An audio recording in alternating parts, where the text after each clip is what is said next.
Hello everyone, good morning, welcome back to the channel Bengali blogger কাকলি।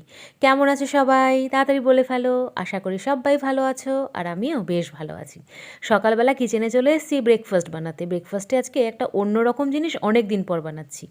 আজকে বানাচ্ছি চালের গুঁড়ো দিয়ে একটা দারুণ প্রিপারেশন, যেটা আমি আগেও করেছি, তবে আবার অনেক দিন পর করছি। চালের গুঁড়ো আশিস নিয়ে এসেছিলো, সেই চালের গুঁড়োটাকে জলে একটু নুন দিয়ে ভালো করে বয়েল করে এইভাবে মাখা মাখা করে নামিয়ে নিলাম। এইদিকে আবার দরজা খোলার জন্য চলে এসেছে মিস্ত্রি। মানে এই কাঠের যে দরজাটা রয়েছে এটা খুলে ফেলে তবেই টাইলস বসানো যাবে। এই যে দরজাটা খুলে ফেলা হলো, এ দেখো, দরজাটা না খুলে টাইলস বসানো যাচ্ছিল না। এবারে টাইলস বসানোর জন্য মিস্ত্রি আসবে। আর আমার আজকের রেসিপিতে লাগবে একটু কারি পাতা, তাই বাগানে চলে এলাম। কারি পাতা গাছটা বেশ শুকিয়ে গেছে, তবে বেশ কিছু কচি কচি পাতাও বেরিয়েছে। আবার দেখলাম ছোটো ছোটো ফুলও এসছে, তো সেখান থেকে কিছু কারি পাতা কালেক্ট করে নিলাম। নিয়ে গিয়ে এবার এইটা দিয়ে ওই যে তুলে রেখেছি কাইটা চালের, সেই কাইটাতে এই পাতাগুলো ছিঁড়ে ছিঁড়ে দিয়ে একটু মাখিয়ে নেব। নুন তো আগেই দিয়েছিলাম, নুন আর কারি পাতা দিয়ে এইভাবে সুন্দর করে মাখিয়ে নিয়ে গোল গোল বলের আকারে কিন্তু গড়ে নেব। তবে বলের আকারে গড়ার আগে এটাকে ভালো করে মেখে নিয়ে একটুখানি চালের গুঁড়ো ছড়িয়ে দিয়ে তারপরে একটু একটু করে আমি বলের আকারে গড়ে নেবো, নইলে কিন্তু হাতের মধ্যে লেগে যাওয়ার চান্স থাকে। হয় একটু ঘি নিতে পারো, অথবা একটু চালের গুঁড়ো বা একটু ময়দার গুঁড়িও নিয়ে এইভাবে গোল গোল করে কিন্তু গড়ে নিতে পারো। আর ওইদিকে দেখতে পাচ্ছ গ্যাস ওভেনে আমি একটা জলের গামলা বসিয়েছি, আর তার উপরে দিয়েছি ঝাঁঝরি। ঝাঁঝরির ওপরে এই গোল গোল বলগুলো দিয়ে দিচ্ছি, যাতে সুন্দরভাবে স্টিম হয়ে যায়। সবগুলো দেওয়া হয়ে গেলে আমি ঢেকে রাখবো, তাহলে খুব ভালোভাবে স্টিম হয়ে এটা রেডি হয়ে যাবে। স্টিম হয়ে যাওয়ার পর আমি একটা থালায় ওগুলোকে নামিয়ে রেখেছি, আর একটা প্যানের মধ্যে দিয়েছি একটু ঘি, আর তাছাড়া একটা প্লেটে আমি কিছু জিনিস নিয়ে নিয়েছি, আর ঘিয়ের মধ্যে ফোড়ন দিয়েছি গোটা গরম মশলা। এর মধ্যে রয়েছে পেঁয়াজ, টমেটো, একটু ছোলার ডাল, শুকনো লঙ্কা, চিনেবাদাম, একটু গোটা জিরে, এছাড়া কড়াইশুঁটি। এই সমস্ত কিছু দেওয়ার আগে আমি প্রথমে দিয়েছি টমেটো এবং পেঁয়াজ, এই দুটোকে ভালো করে একটুখানি ভাজা ভাজা করে নিয়ে এক পাশে আরেকটু ঘি দিয়ে আমি এই শুকনো উপকরণগুলো দিয়ে ভাজা ভাজা করে নেব। এটা তোমরা আগে দিয়েও ভেজে নিতে পারো, তারপরে টমেটো আর পেঁয়াজটা অ্যাড করতে পারো। তো যাই হোক, সব এবার একসাথে মিশিয়ে নিয়ে সুন্দর করে ভাজা ভাজা করে নিচ্ছি, এবং তারপরে এর মধ্যে দিয়ে দেবো একটু নুন দিয়েছি, তাছাড়া দিলাম টমেটো কেচাপ দিয়ে আবার সুন্দরভাবে একটু ভাজা ভাজা করে নাড়াচাড়া করে নিচ্ছি। এটা যখন খুব সুন্দর দেখতে হয়ে যাবে, তখন এর মধ্যে আমি ছেড়ে দেবো সেই বলগুলো, আর প্রয়োজন অনুসারে একটু চিনি বা নুন তোমরা অ্যাড করে নেবে। তো এই দেখো, এই যে আমি তৈরি করে নিয়েছিলাম জিনিসগুলো, আমি এক এক করে পরপর দিয়ে দিচ্ছি। দিয়ে বেশ সুন্দর করে একটু নাড়াচাড়া করে, একটু স্যাটে করে, একটু টস করে, যেভাবেই হোক তোমরা মোটামুটি মাখিয়ে নেবে পুরো মশলাটা এই বলগুলোর সাথে। তারপরেই কিন্তু গরম গরম পরিবেশন করতে পারো। দেখো কি সুন্দর দেখতে হয়েছে, আর ডালগুলো বেশ কটকট করে মুখে পড়বে। ভালো হয়েছে? তাই? সত্যি? আজকে কিন্তু গোবিন্দভোগ চাল দিয়ে না, ওই যে চালের গুঁড়োটা এনেছো, ওই চালের গুঁড়ো দিয়ে। কোনোটা ভাঙা। ভাঙা থাকে চলো এটা দিয়ে কাটিং করতে হবে। কাটিং? কাটিং এটা দিয়ে করতে হবে, আর চার দিকে ওইটা দিয়ে করতে হবে। এটা তো এনেছো নিচের জন্য, এটা কাটিং করবো, এটা ভালোই লাগবে না? তো দেখো বন্ধুরা, আমাদের টাইলসের কাজ কিন্তু স্টার্ট হয়ে গেছে। মিস্ত্রি চলে এসছে। এইরকমভাবে চৌকো চৌকো এরকম আকার হবে, বরফি বরফি আকার হবে। তো একটু সেট করে দেখা হচ্ছে কেমন লাগে।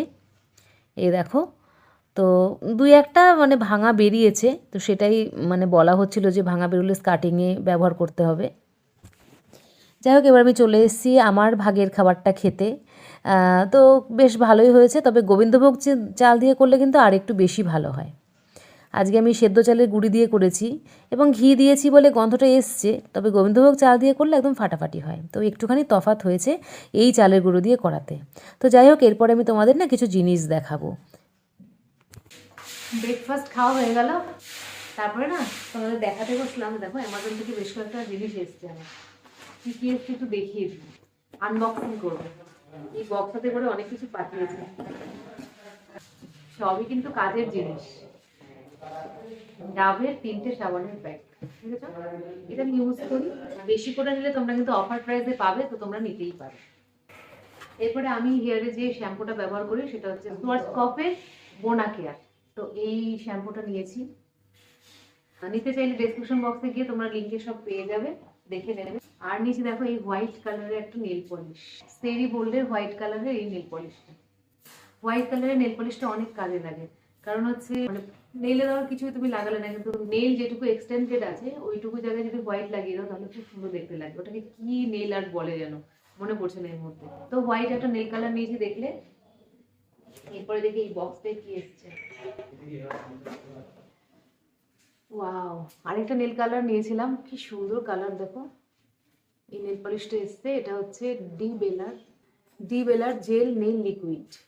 খুব সুন্দর কালারটা লাগলো, ওই জন্য নিয়েছি। দুটো নেল কালার নিয়েছি, একটা হোয়াইট আর একটা এই যে এই কালারটা দেখো, ঠিক যেমন দেখাচ্ছে এরকমই কালারটা। সুন্দর কালারটা, যখন পরবো তখন দেখতে পাবে। আর এই দুটোকে যদি কম্বাইন করে পড়ি তাহলে তো আরো ভালো লাগবে।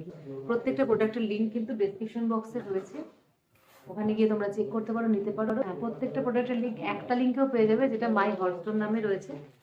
আর একটা জিনিস আছে, সেটা দেখি।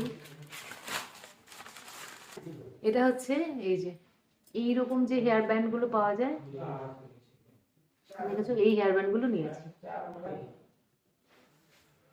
এইরকম ভাবে স্টাইল করেও করা যায়, সুন্দরভাবে আটকে থাকবে চুল। তো এইরকম হেয়ার ব্যান্ড নিয়েছি দুটো। তো ব্যাস, এই ছিল আমার অ্যামাজন থেকে শপিং। কেমন লাগলো জানিও। তো চলো এবার কাজে ঢুকতে হবে, কারণ মিস্ত্রিরা বাড়িতে কাজ করছে, চা করে দিতে হবে। তো আমি তোমাদের জিনিসগুলো দেখাচ্ছিলাম বলে আশিস বাবু দেখো চা বসিয়ে দিয়েছে, এই যে জল ফুটছে, যে টাইলস লাগানো হচ্ছে।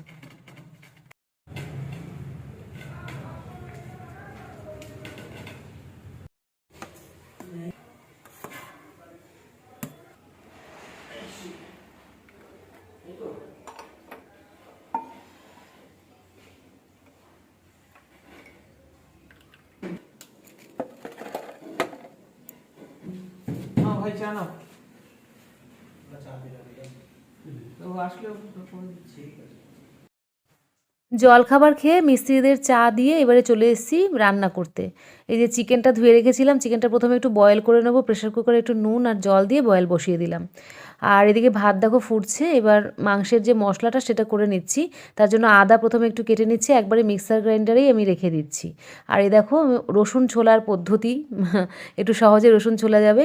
মানে একটু গরম জলের মধ্যে রসুনগুলো ভিজিয়ে রেখেছিলাম খোসা শুদ্ধ, তারপরে দেখো খুব হালকাভাবে একটুখানি প্রেশার দিলেই কিন্তু খোসাটা ছাড়িয়ে যাচ্ছে। তো এইভাবে রসুনগুলো ছাড়িয়ে নিলাম। আর তারপরে এর মধ্যে দেবো টমেটো আর দেবো কাঁচা লঙ্কা, এছাড়া পেঁয়াজ কাটতে হবে। চিকেন রান্না করার মশলাপাতি যা আছে তা তো তোমরা জানোই, সেগুলোই পরপর করে নিচ্ছি। এ দেখো টমেটো আর কাঁচা লঙ্কা দিলাম, এবারে এটা পেস্ট করবো। আর এদিকে আমি চলে এসেছি, বেতো শাক এনে রেখেছে আশিস, ওগুলোকে একটু কাটতে হবে, মানে পাতা ছাড়াতে হবে। বন্ধুরা, শাক এমনই জিনিস, কুটতে কুটতে হয়তো সকাল গড়িয়ে দুপুর হয়ে সন্ধে হয়ে যেতে পারে, কিন্তু রান্নাটা ভীষণ তাড়াতাড়ি হয়, এক চুটকিতেই রান্নাটা হয়ে যায়। মানে তেলে পড়লেই শাক একেবারে মজে ঠোজে ছোট্ট হয়ে এইটুকুনি হয়ে যায়। তো দেখো ওই জন্য ছাড়াতে অনেকটা সময় লাগছে। আর এরপরে কাটতে বেশি সময় লাগবে না, তার কারণ হচ্ছে বেতো শাক তো এমনিতে না কাটলেও হয়, তবুও আমি একটু ছুরি দিয়ে একটু ঘচাঘচ একটুখানি কেটে কেটে আর একটু ঝিরিঝিরি করে নেবো, যাতে রান্না করতে সুবিধা হয়। তো এবার আমি চলে এসেছি মাংসটা বসাবো, কারণ চিকেনটা তো বয়েল করে রেখে দিয়েছি। এবার বসিয়ে দিই, গোটা গরম মশলা ফোড়ন দিলাম তেলের মধ্যে, তেজপাতা দিচ্ছি, শুকনো লঙ্কা দিয়েছি, আর এবারে দিলাম পেঁয়াজ কুচি দিয়ে একটু ভালো করে নাড়াচাড়া করে নিই। ওইদিকে মশলাটা তো করেই রেখেছিলাম, তো সেই মশলাটা এবার দিয়ে দেবো, কয়েক চামচ এর মধ্যে দিয়ে দেবো। আর একটুখানি বাঁধাকপির জন্য রেখে দেবো, কারণ বাঁধাকপি তো একটু আদা রসুন বাটা দিলে ভালো লাগবে, খুবই অল্প করে রেখে দেবো বাঁধাকপির জন্য। এবারে মাংসের মশলাটাকে ভালো করে কষাতে কষাতে এর মধ্যে হলুদ দেবো, জিরের গুঁড়ো দেবো, নুন দেব, আর একটুখানি দেব নামমাত্র কাশ্মীরি লঙ্কার গুঁড়ো। তো দিয়ে এবার ভালো করে কষাচ্ছি, একটু সাঁড়াশি দিয়ে ধরে নিলাম, নাহলে খুব স্লিপ খায় কড়াই, তো সাঁড়াশি দিয়ে ধরে ভালো করে কষাচ্ছি। কষানোটা হয়ে যেতে এর মধ্যে আমি ওই বয়েল করে রাখা চিকেনের পিসগুলো দিয়ে দেবো। বয়েল করার সময় নুন দিয়েছিলাম, তাই চিকেনের মধ্যে নুনটা ঢুকে যায়, এতে কিন্তু খেতে অনেক ভালো লাগে আর তাড়াতাড়ি হয়েও যায়, যেহেতু বয়েল করা থাকে চিকেনটা নরম হয় খুব রান্না করলে, অনেকক্ষণ ধরে কড়াইতে রান্না করতে হয় না। তো এবারে মশলাগুলোর সাথে চিকেনটাকে ভালো করে একসাথে মিশিয়ে কষিয়ে নেব, একটু ঢেকে ঢেকে বা একটু খোলা অবস্থায় এইভাবে কষাতে থাকবো। কষাটা খুব ভালোভাবে হয়ে যেতে যেতে এই পাশে আমি শাক বসিয়ে দেবো। শাকটাকে বলেছিলাম ছুরি দিয়ে একটু ঘ্যাজ ঘ্যাজ করে কেটে নেবো, এই যে কেটে নিচ্ছি, দেখো বেশি সময় একদমই লাগেনি। তারপরে আমি প্যানের মধ্যে দিয়ে দেবো তেল, তেলে দেব কালো জিরে ফোড়ন, আর তার সাথে দেবো একটু শুকনো লঙ্কা ফোড়ন। ওইদিকে মাংসটা একটু হয়ে গেছে মনে হলো বলে একটু যদি ধরে যায় তার জন্য একটু নেড়ে দিলাম। এদিকে শাকটা এবার আমি বসিয়ে দিচ্ছি। এ দেখো শাক দিতে না দিতে একেবারে মজে যাবে, এটাও ঠিক, আর নুনটা দিলে আরও তাড়াতাড়ি মজে যায়। তো আমি শাকটা ঢেকে রাখবো এবারে, তাহলে একেবারেই মজে যাবে। আর এদিকে চিকেনটা একটু নেড়ে চেড়ে নেব। তারপরে আজকে আবার করবো বাঁধাকপি, তার জন্য একটু বাঁধাকপিটা কাটতে বসে যাব। তো এইখানে টেবিলে এসে আমি বাঁধাকপিটা আজকে কেটে নিচ্ছি। কপিটার অনেকখানি পাতা বাদ গেছে, আর 4 ভাগের 3 ভাগ করব, 1 ভাগ রেখে দেব। তারপরে চলে যাব কপিটা রান্না করতে। তার আগে চিকেনের যে স্টকটা ছিল সেইটা কিন্তু আমি চিকেনটার মধ্যে মিশিয়ে দিলাম। মিশিয়ে দিয়ে এইবারে আর বেশি কিছু রান্না করার নেই, ঢেকে রাখবো, গরম মশলা দিয়ে নামিয়ে নেবো হয়ে গেলে। আর এদিকে বাঁধাকপিটা বসাবো, বাঁধাকপিটা ভালো করে ধুয়ে নিলাম। প্রথমে কি করলাম, একটুখানি হালকা ভাপিয়ে নেব প্রেশার কুকারে।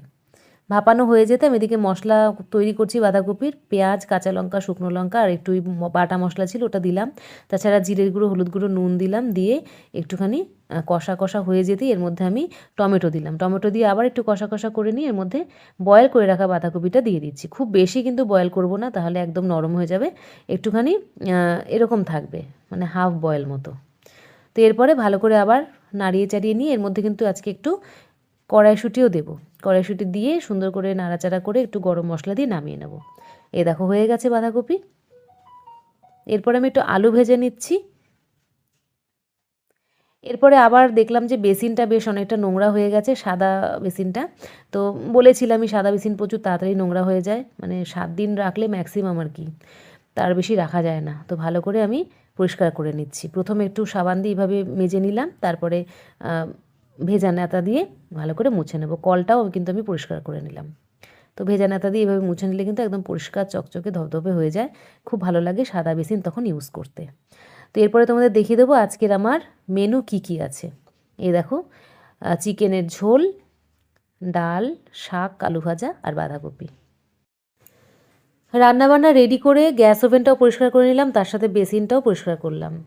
এবারে স্নান টান করে চলে এসেছি আয়নার সামনে, একটু চুল টুল আঁচড়ে নিলাম, ময়েশ্চারাইজার জামাকার মাখলাম, সিঁদুর পরলাম। পরে নিয়ে আমি চলে যাব নিচের ঘরে, গিয়ে সবাইকে খেতে দেবো, নিজেও খাবো।